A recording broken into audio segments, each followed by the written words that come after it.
In this video, I'm going to show you two of the healing tools. So what I'm going to do is I have this image open and I'm going to zoom into her face so you can see.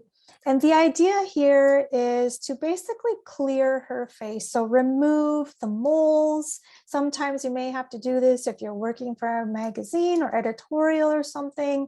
I'm going to start on her forehead. So I can kind of see that there's some areas that are discolored. If you go to your toolbar on the left, above the middle, you're going to see in the menu two tools at the top. There is spot healing brush tool and healing brush tool.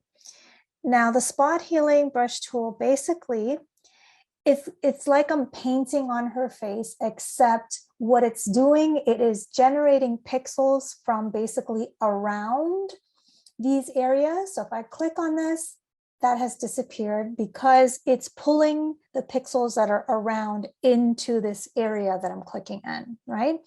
So this is actually too big. So I'm going to make this brush slightly smaller. And I'm just going to now go in this area and I'm just going to remove. And once again, these tools aren't always perfect. So you have to be careful because it may not look natural. So that's why we have more than one tool. The healing brush works slightly different. So you're actually controlling this. So what you're doing is you have to hold down the Option key with this tool. So I'm going to make the brush a little smaller. So basically, I'm choosing an area that I'd like to replicate pixels from. So let's say somewhere close to this area, I'm going to click in here, holding down my Option or Alt key, click, and then I'm going to add those pixels that I clicked on into this portion. So I have a little more control with what's generated because I'm choosing myself. So I'm clicking, holding down the Option or Alt key, and then let go and just click.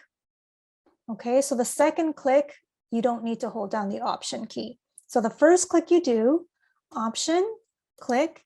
The second click, let go of the Option key and just click. That's pretty much it.